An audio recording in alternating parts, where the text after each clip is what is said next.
সময় যাচ্ছে স্রোতের তালে। স্নেহার বিয়ের পরে কেটেছে 3 মাস। স্নেহা আর আদিবের সম্পর্ক এখনো আগের মতোই। আদিব স্নেহার সাথে প্রয়োজন ব্যতীত কোনো কথা বলে না। স্নেহা বলার চেষ্টা করলেও ইগনোর করে চলে যায়, নয়তো হু হ্যাতে জবাব দেয়। স্নেহা এই 3 মাসে চেষ্টা করেও কোনোভাবে কথা বলতে পারেনি, আর না পেরেছে সম্পর্কটাকে স্বাভাবিক করতে। আদিবের কাজের সূত্রে এখন তারা শহরে থাকে। মাঝে মাঝে সে আনিকা থেকে যায়, তবে বাকি সময় তারা দুজনে একাই থাকে। সারাদিন বাড়ির ভেতর থাকতে তার দম বন্ধ লাগে। দুটো কথা বলার মতো কোনো মানুষ নেই। সারাদিন চুপচাপ ঘরের কাজ আর বাকি সময়ও চুপচাপ কাটানো। সকালে দুজন একসাথে খেলেও কারোর মাঝে কোনো কথা হয় না।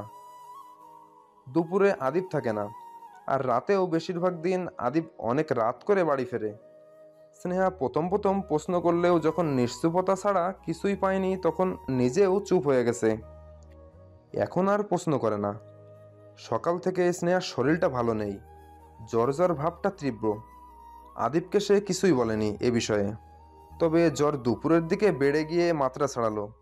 পুরো বাড়িতে একা কি করবে ভেবে না পেয়ে ওই জ্বর নিয়েই পড়ে থাকে স্নেহা। সময় যত বাড়ছে তত যেন জ্বরের মাত্রাও বাড়ছে। কোনো রকম নিভু নিভু চোখে তাকিয়ে ওঠার চেষ্টা করে। তার কাছে আগের মডেলের একটা ছোট ফোন রয়েছে, অ্যান্ড্রয়েড নয়। আদিবও তাকে দেয়নি, সেও আর চায়নি। বিছানা থেকেই হাতড়ে হাতড়ে ফোনটা বের করে আদিবের নাম্বারে বের করে স্নেহা। কল দিতে গিয়েও দেয় না। যে মানুষটা তাকে সারাক্ষণ এড়িয়ে চলে, তার কাছে সাহায্য চাইতে তার আত্মসম্মানে লাগে। দীর্ঘশ্বাস ফেলে ফোন রেখে দাঁতে দাঁত চেপে ধরে ওভাবেই থাকে। কতক্ষণ কাটে তা সে জানে না। সারাদিন তার পেটে আজ কিছু পড়েনি। পেটেও যেন ভীষণ করে খাবার চাইছে, তবে মুখে তেতো থাকায় আর বমি বমি ভাবের কারণে খেতে ইচ্ছা করে না। স্নেহা কোনো রকম আবারও ওঠার চেষ্টা করে। মাথা ঘুরিয়ে ওঠে। সাথে সাথে নিজেকে সামলে বিছানা থেকে নেমে নিজের ড্রয়ার চেক করে। সেখানেও ঔষধ নেই। শরীরে অবশিষ্ট শক্তি নেই যে উঠে আদিবের ঘরে যাবে।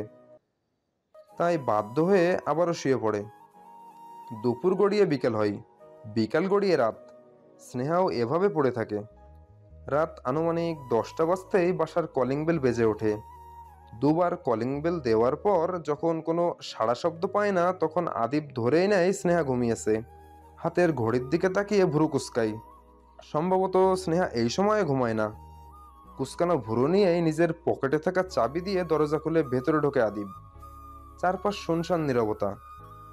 এই নীরবতা রোজই থাকে, তবে তার সাথে মাঝে মাঝে টেলিভিশনের শব্দ, রান্নাঘরে খুন্তির আওয়াজটুকুও থাকে। আদিব দীর্ঘশ্বাস ফেলে কাঁধের ব্যাগ সোফায় রেখে আগে রান্নাঘরে গিয়ে ফ্রিজ থেকে পানি নেয়। রান্নাঘর কিংবা খাবার টেবিলে কোথাও কোনো খাবার নেই। এবার একটু অবাক হয় আদিব।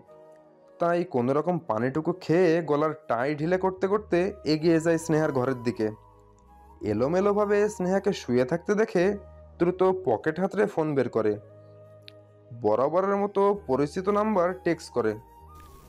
তুমি কি এসেছিলে আজ, স্নেহা? কিছু করছো? মেরে টেরে ফেলোনি তো? ফোন উল্টো পকেটে রেখে দ্রুত পায়ে এগোয় স্নেহার কাছে। জিভ দিয়ে ঠোঁট ভিজিয়ে নিয়ে ডাকে, স্নেহা, স্নেহা শুনতে পাচ্ছেন? স্নেহা সাড়া না পেলেও ফোনের টুং শব্দ ঠিকই পাই। ফোন বের করতেই চোখে পড়ে সেই ব্যক্তির টেক্সট। আমারে কি তোমার পাগল মনে হয়? তোমার বাড়িতে তোমার বউকে মেরে তোমাকেই ফাঁসাই, তোমার বাড়ির লোকদেরও ফাঁসাই, নিজেও ফাঁসি। আর কি? আমি করিনি কিছু। কি হয়েছে তা বলো। আদিবার রিপ্লাই করে না। জলদি হাতে গিয়ে স্নেহার হাতে রাখতেই চমকে ওঠে। গা রীতিমতো জ্বরে পুড়ে যাচ্ছে। আদি ব্যস্ত ভঙ্গিতে স্নেহার কপাল ছই। স্নেহার মাথার পাশে বসে গালে চাপড় দেয়। কতবার ডাকে। স্নেহা পিট পিট করে কোনো মতে তাকাই, ঠোঁট নাড়িয়ে বলে, কি? আদিব হতাশ শ্বাস ফেলে। স্নেহাকে ভালোভাবে শুইয়ে দিয়ে ওয়াশরুমের দিকে হাঁটা ধরে। আপাতত মাথায় পানি দিলে জ্বর কিছুটা কমবে। ওয়াশরুমের ট্যাপ ছেড়ে দিতেই তার মাথা চট করে কাজ করে। কি করছি এটা? আমি তো চাই ও মরে যাক। ওকে তো আমার সহ্যই হয় না। ওর মতো একটা মেয়ে আমার বউ, এটা ভাবতেই ভাবলেই তো আমার মাথা ফেটে যায় রাগে। তাহলে এখন তো ওর অবস্থা খারাপ, ও মরে গেলে আমার কি, বরং তাতে তো আমার ভালো। সব দিক থেকেই এক ধাপ এগোবো। ওর সেবা কেন করতে যাচ্ছি আমি? সাথে সাথেই ট্যাব অফ করে ওয়াশরুম থেকে বেরিয়ে যায় আদিব। বিছানার কাছাকাছি যেতেই দেখতে পাই জ্বরে অসহ্য যন্ত্রণায় কাতরাতে থাকা স্নেহার মুখ। মুহূর্তে যেন মন পাল্টে যায়। ফের ঘুরে গিয়ে পানি আনে, মাথায় কতক্ষণ পানি ঢেলে চুল মুছে দেয়, কপালে জলপট্টি দিয়ে নিজে দৌড়ায় কাপড় পাল্টাতে। কোনো রকম টি শার্ট ট্রাউজার পরে ছুটে এসে আবার জলপট্টি দেয়। কল করে পরিচিত ডাক্তারকে, পরামর্শ নিয়ে রান্নাঘরে যাই। একবার রান্নাঘরে আরেকবার স্নেহার কাছে যাই। এভাবেই কোনো রকম ইউটিউব দেখে স্যুপ বানিয়ে ঘরে আসে। জ্বর চেক করে দেখে আগের থেকে কিছুটা কম। স্বস্তির শ্বাস ফেলে স্নেহাকে ডেকে তোলে। স্নেহা তাকাতেই বলে, উঠুন, কিছু খেতে হবে। স্নেহা নাক মুখ কুচকে বলে। খাবো না। আদিব ভ্রু কুচকে তাকিয়ে থাকে। এরপর স্যুপের বাটি সামনে এনে গম্ভীরভাবে বলে, আপনাকে খেতে হবে বলছি, নিষেধ করতে বলিনি। আর নিষেধ শুনবো এটাও বলিনি। চুপচাপ হা করুন। স্নেহা চোখ ছোট ছোট করে তাকাই। বিয়ের 3 মাসে আজই প্রথম যেদিন এত বড় বাক্য আদিব বলেছে তাকে। আদিব মুখের সামনে স্যুপ তুলে ধরে ইশারা করে খাওয়ার জন্য। তর্ক করার মতো শক্তি নেই বলে সে আর তর্কে যায় না। নাক মুখ কুচকে একবার মুখে নেয়। এরপর ব্যস্তভাবে ভাঙা ভাঙা গলায় বলে, আর না, বমি আসছে। আদিব কি করবে কিছুক্ষণ ভাবে, তারপর শুধাই, সারাদিন কিছু খেয়েছেন? স্নেহা চোখ বন্ধ করে মাথা খাটের সাথে হেলান দেয়। এরপর দুদিকে মাথা নাড়াই। আদিব ফের শুধাই, জ্বর কখন থেকে? সকালে। আমাকে জানাননি কেন? স্নেহা তাকাই, নিজের জায়গা থেকে না নড়ে আদিবের চোখে চোখ রাখে। তাচ্ছিল্য করে বলে, যার আমাকে নিয়ে কোনো চিন্তা নেই তাকে জানানোর প্রয়োজন মনে করি না। আদিবের মুখ গম্ভীরতায় ছেয়ে গেলেও কোনো জবাব দেয় না। জ্বরের ঔষধ খাইয়ে দিয়ে ঘর থেকে বেরিয়ে যায়। স্নেহা ভালো মতো শুয়ে পড়ে। চোখের কোণ বেয়ে এক ফোঁটা জল গড়ায়। আলগোছে ভীষণ যত্নে তা মুছে নিয়ে বিড়বিড় করে বলে, সুখীরা আমার নিরে আসে না, কেবল অসুখীরাই আমাকে ভালোবেসে ভীষণ যত্ন বেঁধে রাখে। সেই ঝামেলার পর সৃষ্টি বাবার বাড়ি চলে গিয়েছিল। কম বেশি সবটাই খুলে বলেছে বাবার বাড়িতে। তারা মেয়ের কথা মেনে নিয়ে মেয়েকে রেখেছেও। তবে বিবাহিত মেয়ে তারা আর কদিন রাখবে? বাড়িতে বড় ভাই ভাবি রয়েছে। ভাবিরা ভালো নজরে দেখে না। 1 মাস পর থেকেই কেমন ঠেস দিয়ে কথা বলে। দীর্ঘশ্বাস ছেড়ে ভেতর থেকে কিছু আসে না। এরপর আবার চেয়ারম্যান বাড়ি থেকে বউ আনার জন্য তারা যায়। রাকিব সৃষ্টির কাছে মাপ চেয়েছে এবং প্রতিজ্ঞা করেছে সে এমন আর কখনোই করবে না। চারপাশে সবার কথা, বাবা মায়ের অসহায়ত্ব, মান সম্মানের কথা চিন্তা করে নিজের সুখ ইচ্ছা বিসর্জন দিয়ে সে আবারও ফিরছে চেয়ারম্যান বাড়িতে। রজনী সৃষ্টিকে ফিরতে দেখে সেদিন ফ্যালফ্যাল করে তাকিয়েছিল। অদ্ভুত স্বরে বলেছিল, ভাবি, আপনার কি নিজের জন্য মায়া লাগে না? কেন আসছেন আবার? বিনিময়ে সৃষ্টি হেসেছিল।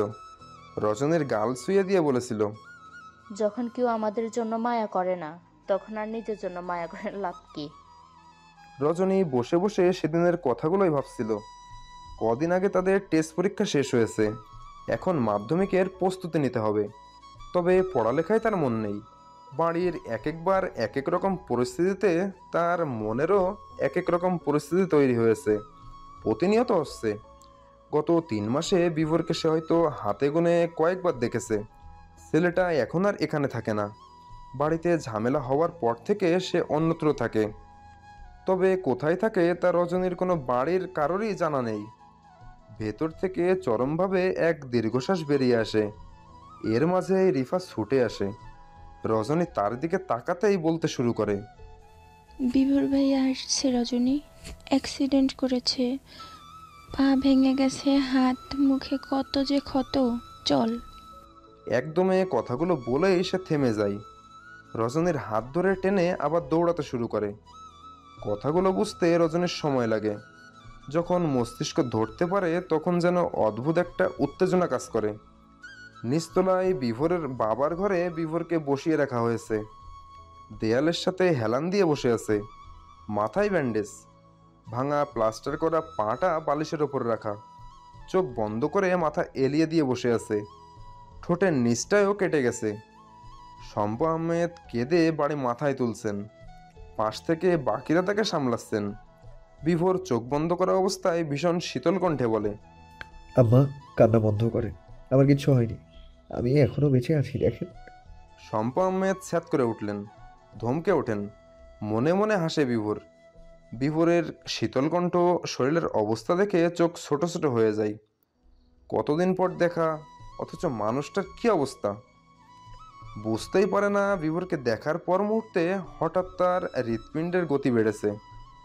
তখন সে খুঁটিয়ে খুঁটিয়ে বিভোরকে দেখতে ব্যস্ত। পাশ থেকে রিফা যখন ফিসফিস করে কাঁদো কাঁদো গলায় বলে, দেখ আমার বিভোর ভাইয়ের কি অবস্থা। ওনার এই অবস্থা দেখে আমার একদমই ভালো লাগছে না রজনী। আমার ভীষণ কান্না পাচ্ছে, ইচ্ছে করছে শক্ত করে জড়িয়ে ধরে খুব করে বকে দেই। উনি নিজের খেয়াল কেন রাখে না? উনি জানে না ওনার কিছু হলে আমার কত কষ্ট হয়? টনক নড়ে রজনীর। মুহূর্তেই দৃষ্টি সরাই, শ্বাস আটকে মাথা নিচু করে থাকে, শক্ত করে আঁকড়ে ধরে নিজের ওড়না, উল্টো ফিরে চলে আসে। রিফার মুখে আমার বিভোর ভাই শব্দটাই হয়তো কিছু ছিল, তাই তো আর এই শব্দে হৃদয় কাঁপলো। কেন কাঁপলো? ঘরের দরজার সামনে একবার পিছু ফিরে যখন বিভোরের দিকে তাকাই, তখন বিভোরও তাকাই। চোখে চোখ পড়ে যায়, ফাঁকা ঢোক গিলে সেখান থেকে সরে যায় রজনী। বিভোর একটু অবাক হয়, রজনীর কি হলো? এভাবে তাকিয়েছিল কেন? কেমন বিষাদ বিষাদ চায়নি? রজনী চলে যাওয়ায় মিনিট দুয়েক বাদেই সুজন আসে। হন্তদন্ত পায়ে বিভোরের কাছে ছুটে গিয়ে নিচু স্বরে বলে, ভাই, আমাদের এলাকায় 5 জন অতিরিক্ত নেশাদ্রব্য সেবনের ফলে মারা গেছে। সকালে এদের লাশ পাওয়া গেছে নদীর পাড়ে। বিভোর চোখ বন্ধ করে নেয়। সুজনের চোখে মুখে চিন্তার ছাপ। বিভোর কতক্ষণ ওভাবেই থাকে। সুজন ফেরে ডাকে, বিভোর জবাব দেয় না। সুজন হতাশ হয়। বিভোর ফিসফিস করে বলে, পাপ যত বাড়বে শাস্তি তত নিকটে। সারা রাত স্নেহার ঘরেই ছিল আদিব, ঘুমায়নি সে। ল্যাপটপ নিয়ে নিজের কাজ করছে, আর একটু পর পর স্নেহার জ্বর চেক করছে। ঔষধ খাওয়ার পর জ্বরটা কিছুটা কমই ছিল, তবে রাতে তা আবার বেড়ে যায়। সারা রাত স্নেহার জ্বর কমাতেই কেটে যায়। সারা রাত জাগার ফলে ভোর রাতে আদিবও ঘুমিয়ে পড়ে। স্নেহার জ্বরটা তখন কমে, তাই বেশ নিশ্চিন্তেই ঘুমিয়ে পড়ে আদিব। স্নেহার পাশ ঘেঁষেই ঘুমিয়েছিল। সকালে সূর্যের আলো চোখে পড়তেই প্রথম ঘুম ভাঙে স্নেহার। জ্বরের দরুন সমস্ত শরীর ব্যথা। কোনো মতো পিট পিট করে চোখ মেলাতেই চোখের সামনে ভেসে ওঠে আদিবের মুখ। এতটা কাছাকাছি আদিবকে দেখে মিনিট খানেকের মতো তবদা খেয়ে তাকিয়ে থাকে স্নেহা। এরপর ঝড়ের গতিতে সরতে গিয়ে বিছানা থেকেই পড়ে যায়। সাথে সাথেই নিজের অজান্তেই শব্দ করে আর্তনাদ করে ওঠে। সেই আর্তনাদের শব্দে আদিব লাফিয়ে ওঠে। কি হলো বুঝতে না পেরে বোকার মতো কয়েক সেকেন্ড তাকিয়ে থাকে। যখন মস্তিষ্ক সচল হয় তখন পাশে স্নেহাকে দেখতে না পেয়ে নিচে উকি দিয়ে দেখে স্নেহা সেখানে। দ্রুত পায়ে বিছানা ছেড়ে নেমে স্নেহার সামনে হাঁটু মুড়িয়ে বসে আদিব। ব্যস্ত গলায় বলে, ঠিক আছে, আপনি নিচে কি করছেন? শব্দ কিসের হলো? আর্তনাদ করলেন কেন? স্নেহা চোখ ছোট ছোট করে তাকাই। তার এভাবে তাকানোতে খানিকটা হকচকায় আদিব। ঘন ঘন চোখের পলক ফেলে। স্নেহা উঠতে চেষ্টা করে বলে, শখ হয়েছিল মেঝেতে গড়াগড়ি করব, তাই নিচে শুয়ে গড়াগড়ি দিচ্ছি। আদিবের ভুরু কুঁচকে যায়। নিজেই হাত বাড়িয়ে স্নেহাকে তুলে দেওয়ার চেষ্টা করলে স্নেহা হাত সরিয়ে দিয়ে বলে, থ্যাঙ্কস। আদিবের ইগোতে লাগে বেশ। সেও আর সাহায্য করার চেষ্টা না করে উঠে দাঁড়ায়। স্নেহা নিজে নিজেই উঠে বিছানায় বসে। ব্যথার শরীরে আবারও ব্যথা পেয়ে মেজাজটা বিগড়ে যায় তার। চুপচাপ কতক্ষণ হেলান দিয়ে বসে থাকে। আদিব তখনও টেবিলের সাথে হেলান দিয়ে দাঁড়িয়ে দু পকেটে হাত গুজে স্নেহার কাজ দেখছে। স্নেহাকে চোখ বন্ধ করে বসতে দেখে নিজে থেকেই শোধাই, বেশি খারাপ লাগছে? স্নেহা চোখ মেলে তাকাই। এবারও তেড়াভাবে বলে, না, এত ভালো লাগছে যে নাচতে ইচ্ছে করছে। আদিব ভাবলেশীনভাবে বলে। পাগলের সুখ মনে মনে। স্নেহা জ্বলে ওঠে। তেড়ে গিয়ে কিছু বলতে গেলে আদিব ঘর থেকে বেরিয়ে যায়। স্নেহা পেছন থেকে চেঁচিয়ে বলে, এই, আপনি কাকে পাগল বললেন? দাঁড়ান এখনই। আদিব,